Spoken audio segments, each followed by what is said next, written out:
Hello all, welcome to this video on the rise of the Bharatiya Janata Party or BJP in Indian politics. In just a few decades, the BJP has emerged as a major political force in India, transforming the country's political landscape.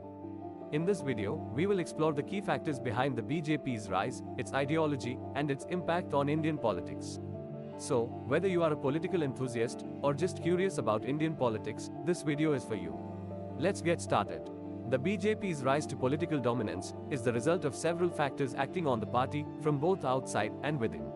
The decline and fall of the once dominant Congress and regional parties, and the failure of non-Congress parties to form stable governments are the external factors. The BJP's innovative political strategy of adapting to changing times and Narendra Modi's popularity are the internal factors. Thus, the durability of the BJP's dominance depends on how these factors evolve. Will the BJP accommodate the rising aspirations of backward social groups for social justice and to have their due place in the party's leadership, and also not upset the delicate balance between the needs of social welfare and economic growth? Will the non-BJP parties cease to be family fiefdoms of autocratic leaders and a network of power-hungry political entrepreneurs and prove to be a credible alternative to the BJP? Let's dig deeper. The Bharatiya Janata Party single-handedly won a majority of Lok Sabha seats in the 2014 elections, reversing the trend of coalition governments that India had experienced for 25 years. The party has further consolidated its strength since 2014, as evidenced by its increased vote and seat share in the 2019 elections. The main opposition party, the Cogress, has shrunk considerably, and there is some disarray among opposition parties in general. Based on the conventional meaning of the term dominant party, the BJP can be considered to have established itself as the dominant party if it wins another term and demonstrates its ability to remain in power permanently. A look at the results of the 2019 Lok Sabha election gives us an idea of the depth and breadth of the BJP. From about 7.4% of the electoral vote in the first national parliamentary election contested by the party in 1984, the BJP's vote share rose to 37.36% in the 2019 election. The BJP-led National Democratic Alliance (NDA) came in with 44.84% of the vote. During these years, the BJP also increased its geographical expansion. In 2019, the party contested in all states and union territories, either alone or with its allies. Of the 34 states and union territories in which it fielded candidates, the party received half or more of the votes in 14 states and union territories. For the NDA, the number goes up to 17. In 9 states and union territories, it received between one-third and one-half of the total votes. For the NDA, the figure is as high as 11. Much more significantly, the BJP received 46.14% of the electoral votes when looking at votes per seat in which it participated. The number of seats won by the party with more than 50% of the electoral votes has increased over the years, from 35 in 1996 to 224 in 2019. The 2019 National Election Survey shows that of the people who said they identified with a political party, 41% said they liked the BJP. This marks a huge increase from 25% in 1999. The party claims to have 11 million members, the largest for any party in the political history of the world. Many political scientists and commentators have explained in their own way the rise of the BJP as the dominant party. In this video, I would like to analyze some aspects of the emergence of the BJP's dominance and its durability that I believe have not received due and appropriate attention. The decline of Congress dominance and the rise of the BJP. There are 4 reasons for the emergence of the BJP as the dominant party. The first is the decline and fall of the Congress party and many of the regional parties. We all know that it was not the dominance of the Congress, but its decline that was crucial in shaping the party system in India. But why did the Congress decline so soon after independence? Was it because the Congress began to disintegrate as it transformed from a movement party to a ruling party, as happened in many post-colonial nations? Under Jawaharlal Nehru, the Congress began the undemocratic traditions of dismissing other parties' governments, suppressing dissent, and the practice of combining the offices of ruling party president and prime minister. For a long time, Rajni Kothari's model of the ruling party system, applied to India, dominated our analysis of Indian politics and the party system. Perhaps it is time to rethink this model. In retrospect, the Congress system appears to be a problematic construct, both theoretically and empirically. Even in its heyday in the 1950s, the Congress did not meet the criteria established by Kothari, a consensus party with the characteristics of ideological flexibility, accommodation to the opposition, and democratic functioning. Over the years, the Congress became a stomping ground for political entrepreneurs, factions, and wily provincial satraps who ceaselessly sought power and wealth and flaunted their loyalty to the high command. This was noted by none other than Congress Prime Minister Rajiv Gandhi. In his famous 1985 speech, Rajiv Gandhi, as a newly crowned Congress president, lamented that power brokers had turned the party into a feudal oligarchy, that corruption had become the hallmark of the leadership, and that the party had become a mere shell without substance. He blamed the power brokers and corrupt leaders for the party's decline. Was he not aware of the inconvenient fact that nothing but his lineage had brought him to the two high offices of Prime Minister and Congress President? It is ironic that a man who proclaimed lofty ideals came across as a king among courtiers and became embroiled in a corruption scandal that hastened the party's downfall. After a generation, Rahul Gandhi is again in the same quandary, proclaiming a commitment to the noble ideal of strengthening democracy, while being aware that it was family connections that brought him to the highest position, a position he now wants to give up.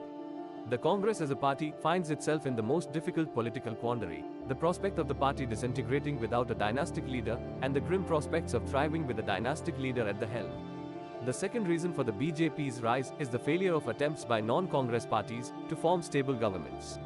The decline of Congress dominance in the 1960s and 1970s opened up many opportunities. For a short time after the emergency, the Janata Party seemed to be a solid alternative, leading to speculation about the possibility of a two-party system emerging. But soon, the party was shattered by the internal squabbles of its ambitious leaders. Again, after a decade, the formation of the Janata Dal-led National Front in 1989 raised hopes of the formation of a formidable third front, composed of parties committed to secularism and social justice. But this experiment ended in a fiasco. Another attempt in 1996 to form a united front government, again consisting of many different parties, also failed within a very short time. During these years of political upheaval and government instability, the state parties came to the fore. They claimed to be the representatives of regional interests, guardians of state autonomy, the cultural anchorage of their people, and the aspirations of the backward social groups. But their practice did not match their claims. Many of them had degenerated into family feudatories and institutions for personal enrichment, political corruption, and bad governance. They showed how parties can degenerate into personal fiefdoms, and political power can be passed on to family members, like private property. The failure of non-BJP parties to provide an effective alternative to the Congress led people to slowly turn to the BJP. The third reason for the BJP's dominance is its innovative political strategy and its ability to adapt to the changing times and the changing Indian electorate. It felt the political vacuum created by the decline of the Congress and the disintegration of the Third Front. But the Mandalization of politics and the emergence of the Bahujan Samaj Party, the Samajwadi Party and the Rashtriya Janata Dal as major contenders for power in UP and Bihar, made the BJP leadership realize that in order to come to power, the party must secure the support of the members of the numerically large lower strata of the Hindu social order, namely the other backward classes, scheduled castes and scheduled tribes. This new political strategy, called social engineering, contributed to the BJP's electoral success in the late 1990s. During the government of Atal Bihari Vajpayee, social engineering temporarily subsided, but received a boost again under the leadership of Prime Minister Narendra Modi, with Modi himself becoming a shining star for the disadvantaged and backward sections of Hindu society.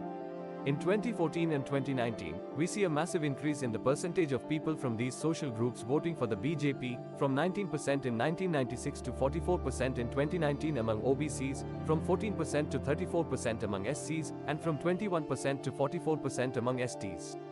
The BJP's political strategy under Modi's leadership fitted well with the structural changes in Indian society and the dynamics of democratic politics.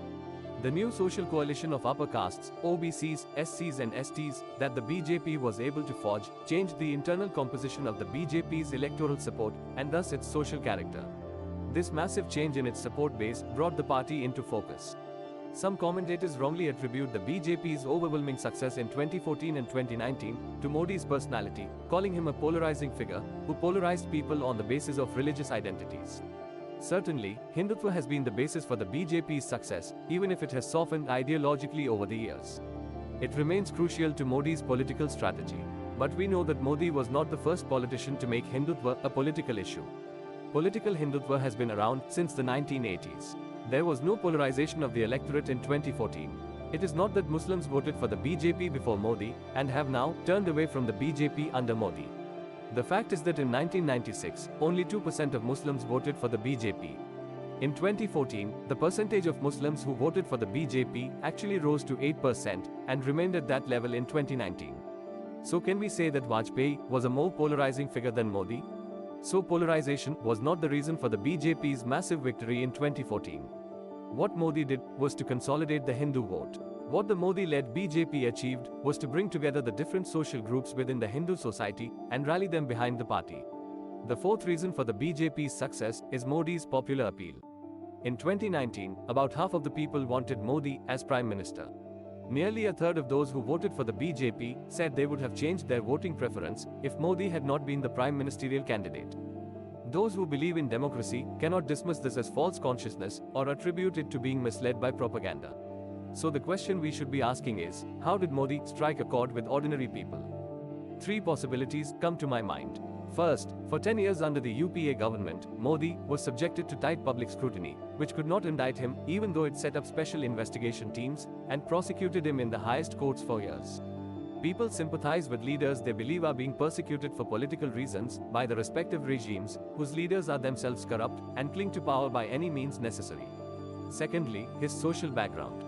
He comes from a simple family. He is not a Janudhari, has no famous gotra to brag about, and makes no claim to any famous lineage or wealth. He is not from the high society of Delhi. He has not received education in any of the leading institutions. He does not speak the language and jargon of the city elite. These characteristics of a self-made leader who has fought against all odds and struggled hard to overcome socio-cultural barriers to emerge as a national leader evoke a strong emotional impact of sympathy and shared sentiments. And thirdly, his political path. Modi became a renunciate at a young age, when he could still have indulged in all the sensual pleasures of life. One may disagree with and oppose his ideology, but he worked as a habitual propagandist of the ideas that offered him a perspective to call his own.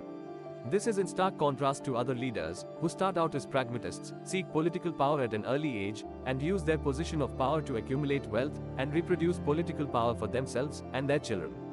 This evokes strong emotional effects of admiration for the leader. How sustainable is the BJP's dominance?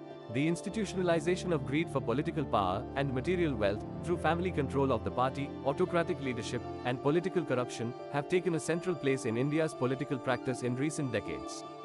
These problems, which began with the Cogress party, have gradually spread to most regional parties. For the BJP under Modi's leadership, these problems have become the focus of political attacks against other parties, which has met with a positive response from the people. As long as these parties are run as family fiefdoms by autocratic leaders, perpetuated as centers of corruption by unscrupulous political entrepreneurs, and remain nests of intrigue by cronies, they cannot hope to emerge as credible alternatives to the BJP. So far, most of these parties have not made the leadership transition, where leadership succession is done democratically, according to the procedure laid down in the party constitution. They have hardly elected any person other than the founder, or a close family member of the founder, to head the party. The left parties are different and similar to the BJP in terms of organization and leadership, though they are on different sides of the ideological divide. But they too have lost relevance over the years, for different reasons, and are too inert to become an alternative to the BJP. In the given situation, where the opposition parties have no realistic chance of presenting a credible alternative, an outside threat to BJP dominance seems less likely in the short term. However, a threat to a party's dominance may come from factors internal to the party, which are more difficult to identify than threats from outside, and which are difficult to resolve. The BJP has received a tremendous boost because socially vulnerable groups have turned away from the established political parties and towards the BJP. Can the BJP maintain this momentum and further consolidate its position? Would the party leadership keep pace with the logic of the new situation? Would it promote an equitable sharing of power? Any attempt to erect invisible barriers to the rise of leaders from backward social groups to the higher ranks of the party and the government would be detrimental to the BJP. The BJP came to power with the promise of Sabka Saath, Sabka Vikas. What does this slogan mean to the people? They expect the government to come to their aid in many ways, such as providing welfare, health services, financial and material support, and expanding educational and employment opportunities. While the BJP professes Gandhian socialism as one of its 5 guiding principles, the prevailing trend in the finance ministry and among policy makers seems to be ruthlessly rejecting elements of socialism and aggressively pushing India towards a libertarian paradigm of state and market. Democracy is about the welfare of the individual and fair access to opportunities for a good life. Would not this new economic reform policy upset the balance between the requirements of prosperity and economic growth? Finally, a word on whether dominance and a dominant party system are desirable.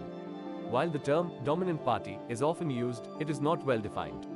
Some say that a system of one-party dominance should be seen as a variant of democracy, rather than treating it as anti-democratic. However, the experience with dominant party systems is not encouraging. Democracy is based on the alternation of power between parties and the hope that the losing party will win the next election by gaining sufficient popular support. While the desire to rule is inherent in all political parties and leaders, the will to dominate others can become expansive. When taken to extremes, it can lead to a desire to relegate other parties to the status of permanent opposition, or to a desire to revive the anachronistic system of ruling parties, in which a ruling party claims to represent the will of the people. We should not confuse electoral dominance by one party with the establishment of a dominant party system, or a system of one-party dominance. The Congress, like many other parties that led the freedom struggle in different countries, was caught in this trap for a while and suffered the negative consequences. Unlike in the early years of Congress dominance, when the opposition was in its infancy, the BJP today has to live with the reality of strong party competition and multiple formats of party competition at the state level. Different parties dominate in different states, and it is not easy to oust them all. It is neither possible nor desirable for the BJP to become like the People's Action Party in Singapore or the African National Congress in South Africa. In this sense, the BJP cannot and need not hope to become a hegemonic party or revive a dominant Congress-style party system, as India experienced in the 1950s. The BJP's rise today is partly due to Modi's popularity, just as the Congress dominance in the 1950s was due to Nehru's popularity. During the Nehru era, the Congress faced the question of who would become Prime Minister after Nehru. The BJP too may have to face this question soon. What is next for the BJP after Modi? Thank you for watching. We will keep bringing you such insightful stories about Indian politics. Please like, share and subscribe to support the channel.